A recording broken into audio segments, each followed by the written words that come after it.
नाजरीन आदाब। मौरखा 30 जनवरी 2025 मुताबिक 29 रजब उल मुरज्जब 1446 हिजरी के अवधनामा वाइस एडिशन में आपका खैर मकदम है। पेश खिदमत है अवधनामा में शाये खास खबरों की तलखीस। मौनी अमावस्या पर बुध को बैरिकेडिंग टूटने के हादसे के बाद मची भगदड़ में 30 से ज्यादा अकीदतमंदों की मौत हो गई, जबकि दीगर 60 जख्मी हो गए। Deputy inspector general of police Vaibhav Krishna ने एक प्रेस कॉन्फ्रेंस में बताया कि मरने वालों में 25 की शनाख्त कर ली गई है, जबकि 5 की शनाख्त की कोशिशें जारी हैं। कुछ जख्मियों के अहले खाना अपने मरीज को लेकर चले गए हैं, जबकि 36 का इलाज मकामी मेडिकल कॉलेज में कराया जा रहा है। महाकुंभ में हुए हादसे से दुखी वजीर आला योगी आदित्यनाथ ने कहा कि तमाम सिक्योरिटी इंतजाम के बावजूद भीड़ के दबाव में हुआ हादसा दिल को दहलाने वाला है। योगी ने कहा कि हादसे की जांच के लिए हमने साबिक जज हर्ष कुमार की क़यादत में 3 रुकनी जांच कमीशन तश्कील दिया है। इसके अलावा हुकूमत पुलिस से अलग से हादसे की वजूहात की जांच कराएगी। हुकूमत हर मुतवफ़ी के वारिस को 25 लाख रुपए माली मदद के तौर पर फराहम करेगी। सुप्रीम कोर्ट ने मरकजी हुकूमत से कहा है कि वो मुस्लिम खवातीन यानी शादी के हुकूक के तहफ़्फ़ुज़ के तहत ममनू 3 तलाक के जरिए तलाक के मामलात में मुस्लिम मर्दों के खिलाफ एक्ट 2019 के तहत दायर मुकदमात और चार्जशीट की तादाद के आदादोशुमार पेश करे। अदालत उज़्मा ने आज मरकजी हुकूमत को यह हिदायत दी। चीफ जस्टिस संजीव खन्ना और जस्टिस संजय कुमार की बेंच ने 3 तलाक को जुर्म करार देने को चैलेंज करने वाली अर्जियों पर समाअत करते हुए ये हुक्म दिया है। बेंच ने सॉलिसिटर जनरल तुषार मेहता से पूछा कि अब जबकि तमाम ट्रायल्स सेंट्रलाइज हो चुके हैं, आप हमें बताएं कि कितने केस ज़ेर इल्तिवा हैं, क्या दीगर हाई कोर्ट में कोई चैलेंज ज़ेर इल्तिवा है। मिस्टर मेहता ने मरकज की हिमायत करते हुए कानून का दिफा किया। उन्होंने कहा कि खवातीन के तहफ़्फ़ुज़ के लिए ये कानून जरूरी है, इसमें रोकथाम की दफात है। सऊदी अरब के शहर जद्दा में एक दर्दनाक सड़क हादसा पेश आया है। इस हादसे में 9 हिंदुस्तानी शहरियों की मौत हो गई है। इस अफसोसनाक हादसे के मुतालिक बुध को जद्दा में मौजूद हिंदुस्तानी मिशन ने इत्तला देते हुए बताया कि जीजान के मगरबी इलाके के करीब एक सड़क हादसे में 9 हिंदुस्तानी शहरियों की मौत हो गई है। अलावा अजीम मिशन ने कहा कि इस हादसे में मुतासरा के कुंबों से हम राबते में हैं और हर मुमकिन मदद फराहम की जा रही है। वक्फ तरमीमी बिल पर मुश्तरका पार्लिमानी कमेटी यानी JPC की अहम मीटिंग इख्तिताम पजीर हो गई, जिसमें बिल को 11 के मुकाबले में 14 वोटों से मंजूर कर लिया गया। इस इजलास में तरामीम की तजावीज तलब की गई, जबकि अपोजिशन को अपनी मुखालिफत दर्ज करवाने के लिए भी वक्त दिया गया। JPC ने पीर को भारतीय जनता पार्टी की क़यादत वाली NDA हुकूमत के तजवीज़ करदा बिल को 14 तरामीम के साथ मंजूरी दी थी, लेकिन अपोजिशन के अराकीन की जानिब से पेश की गई 44 तरामीम को मुस्तरद कर दिया गया, जिस पर सियासी जमातों में हंगामा बर्पा हो गया। कमेटी के सदर और BJP के रुकन पार्लियामेंट जगदम्बिका पाल ने मीडिया से गुफ्तगू करते हुए कहा कि इजलास के दौरान तमाम तजावीज पर बहस हुई और हतमी मंजूरी के लिए वोटिंग कराई गई। उनके मुताबिक तरामीम में से 14 को अक्सरियती वोट के साथ तस्लीम कर लिया गया। समाजवादी पार्टी के कौमी सदर अखिलेश यादव ने महाकुंभ 2025 में मौनी अमावस्या स्नान के दिन मची भगदड़ पर सवाल उठाए हैं। अखिलेश ने योगी हुकूमत को घेरते हुए लिखा कि महाकुंभ में खराब इंतजामिया की वजह से पेश आए हादसे में अकीदतमंदों के हलाक होने की खबर बहुत अफसोसनाक है। हमारी हुकूमत से ये अपील है कि शदीद जख्मियों को एयर एम्बुलेंस की मदद से बेहतरीन अस्पतालों में ले जाकर फौरी तिब्बी इंतजाम किए जाएं। हलाक होने वालों की लाशों की शनाख्त करके उन्हें उनके लवाहिकीन के हवाले करने और उनकी रिहाइशगाह पर भेजने का इंतजाम किया जाए और बिछड़ जाने वालों को दोबारा मिलाने की फौरी कोशिश की जाए। बहुजन समाज पार्टी की सरबराह मायावती ने प्रयागराज में भगदड़ को अफसोसनाक करार देते हुए अपने गम का इजहार किया है। आम आदमी पार्टी के कौमी कन्वीनर अरविंद केजरीवाल ने भी प्रयागराज में भगदड़ पर गम और अफसोस का इजहार किया है। उत्तर प्रदेश कांग्रेस के सदर अजय राय ने कहा कि योगी हुकूमत की नाकामियों की वजह से ही प्रयागराज में संगम घाट पर भगदड़ मची और लोगों की जाने गई।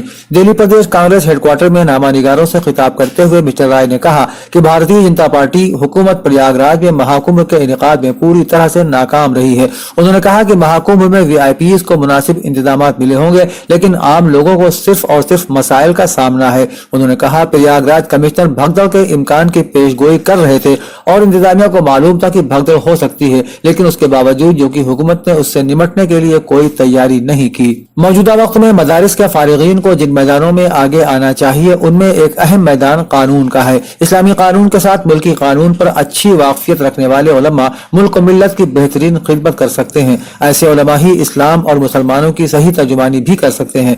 इन ख्यालात का इजहार मौलाना अतीक अहमद बस्तवी ने नज़्वे में लीगल लिटरेसी प्रोग्राम की सालाना तकरीब में खिताब करते हुए किया। नज़रतुल उलमा की इल्मी और तहकीकी शोबे मजलिस तहकीकात शरइया के ज़ेर एहतिमाम इख्तिसास के तलबा के लिए जारी लीगल लिटरेसी कोर्स की सालाना سالانہ تقریب کی صدارت کرتے ہوئے مولانا بستوی نے مزید کہا کہ اسلامی قانون دنیا کا سب سے مفصل اور جامع قانون ہے، اس میں پوری انسانیت کی رہنمائی اور فلاح و بہبود کا سامان موجود ہے۔ خواجہ معین الدین چشتی لینگویج یونیورسٹی کے اٹل ہال میں وائس چانسلر پروفیسر جے پی پانڈے کی صدارت میں سوئم آؤٹ ریچ کے اہم موضوع پر تمام اساتذہ کے لیے ایک ورکشاپ کا انعقاد کیا گیا۔ ورکشاپ کے مقاصد پر روشنی ڈالتے ہوئے پروفیسر چندنا ڈے نے کہا کہ تعلیمی اداروں کو ڈیجیٹل وسائل کے استعمال کرتے ہوئے طلبہ کو نئے تعلیمی نظام سے متعارف کرانے کی ضرورت ہے اور حکومت تمام تعلیمی اداروں میں سوئم کے ذریعے ڈیجیٹل تعلیم کو اہمیت دے رہی ہے اور اس کو تمام تعلیمی اداروں میں پالیسی کے طور پر نافذ کرنے کی منشا بھی رکھتی ہے، لہٰذا اساتذہ کے لیے ضروری ہے کہ وہ سوئم کی باریکیوں کو نہ صرف سمجھیں بلکہ کریڈٹ سسٹم سے بھی واقفیت حاصل کریں۔ اودنامہ میں شائع جہاں نما خبروں کے مطابق اسرائیل نے فلسطینیوں کی مدد کے لیے اقوام متحدہ کے ادارے انروا کو آپریشن بند کرنے کے لیے 48 گھنٹوں کا وقت دے دیا ہے، جبکہ امریکہ نے امدادی تنظیم پر پابندی کی حمایت کر دی۔ تفصیلات کے مطابق فلسطین کی صورتحال پر اقوام متحدہ کی سلامتی کونسل کا اجلاس منعقد ہوا۔ نیو یارک میں اجلاس کے دوران اقوام متحدہ کے امدادی ادارے انروا کے سربراہ بھی شریک ہوئے۔ انروا کے سربراہ نے بتایا کہ اسرائیل انروا پر فلسطینیوں کے لیے امدادی کاموں کو بند کرنے کے لیے دباؤ بڑھا رہا ہے۔ اسرائیل نے انروا کو آپریشن بند کرنے کے لیے 48 گھنٹے کا وقت دے دیا ہے، جبکہ غزہ جنگ کے دوران پہلے ہی اسرائیل انروا پر پابندی لگا چکا ہے۔ دوسری طرف اسرائیل کی جانب سے غزہ میں امدادی کاموں میں مصروف انروا پر پابندی کی امریکہ نے حمایت کر دی ہے۔ UN میں امریکی نمائندے نے کہا کہ انروا اسرائیلی پابندی کے اثرات کو بڑھا چڑھا کر پیش کر رہی ہے، اس لیے امریکہ اسرائیل کے انروا کو بند کرنے کے فیصلے کی حمایت کرتا ہے۔ دوسری جانب اقوام متحدہ پاپولیشن فنڈ کی فلسطین شاخ نے انروا کی حمایت کر دی ہے۔ یکجہتی کا اظہار کرتے ہوئے اس نے کہا کہ انروا فلسطین کے لیے لائف لائن ہے، UNFPA انروا کے ساتھ ہے۔ جنوبی سوڈان کی یونٹی اسٹیٹ میں ایک طیارہ گر کر تباہ ہو گیا، جس کے نتیجے میں 20 افراد ہلاک ہو گئے۔ غیر ملکی خبر رساں ادارے AFP کے مطابق اسٹیٹ یونٹی کے وزیر برائے اطلاعات نے کہا کہ جنوبی سوڈان کے شمال میں ایک طیارہ گر کر تباہ ہو گیا، جس میں کم از کم 20 افراد ہلاک ہو گئے۔ گیٹ ویچ بیپل بوتھ نے AFP کو بتایا کہ جہاز میں 21 افراد سوار تھے، صرف ایک مسافر زندہ بچ گیا ہے۔ جرمن کے چانسلر اولاف شولز نے امریکی صدر ڈونلڈ ٹرمپ کی فلسطینیوں کو مصر اور اردن منتقل کرنے کی تجویز پر اپنے رد عمل کا اظہار کیا۔ انہوں نے کہا کہ غزہ پٹی سے فلسطینیوں کی بے دخلی ناقابل قبول ہوگی۔ خبر رساں ایجنسی AFP کے مطابق شولز نے برلن میں ایک ٹاؤن ہال تقریب سے خطاب کرتے ہوئے کہا کہ حالیہ عوامی بیانات کی روشنی میں بہت واضح طور پر کہتا ہوں کہ نقل مکانی کا کوئی بھی منصوبہ، یعنی یہ خیال کہ غزہ کے شہریوں کو مصر یا اردن بھیج دیا جائے، ناقابل قبول ہے۔ شولز نے کل پروگرام سے خطاب کے دوران ریاستی حل کے لیے اپنی حمایت کا اعادہ کیا اور کہا کہ فلسطینی اتھارٹی کو غزہ کی پٹی کی ذمہ داری قبول کرنی چاہیے۔ امریکہ میں ٹرمپ انتظامیہ کی جانب سے اہم بیان سامنے آنے کے بعد وفاقی ملازمین کی نوکریاں بھی خطرے میں پڑ گئی ہیں۔ غیر ملکی ذرائع ابلاغ کے مطابق وائٹ ہاؤس نے وفاقی ملازمین سے کہا ہے کہ جسے نوکری چھوڑنی ہے چھوڑ دے، معاوضہ دے دیا جائے گا۔ وائٹ ہاؤس کے دفتر کی جانب سے پرسنل مینجمنٹ سے متعلق سویلین حکومتی ملازمین کو جاری ای میل میں نوکری چھوڑنے کا آسان نسخہ بتایا گیا ہے۔ ای میل میں ملازمین سے کہا گیا ہے کہ جنہیں نوکری چھوڑنی ہے وہ ای میل کا جواب دے اور اپنی مرضی کا اظہار کر دیں۔ رپورٹس کے مطابق ساتھ ہی واضح کیا گیا ہے کہ 6 فروری تک اس پیشکش کا فائدہ اٹھانے والوں کو اس کا فائدہ بھی دیا جائے گا۔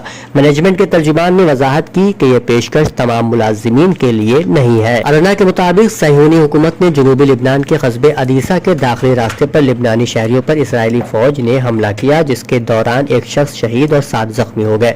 لبنان اور صہیونی حکومت کے درمیان جنگ بندی کے معاہدے کے مطابق لبنانی سرزمین سے صہیونی فوجیوں کے مکمل انخلاء کے لیے 60 دن کی مہلت 26 جنوری کو ختم ہو گئی ہے۔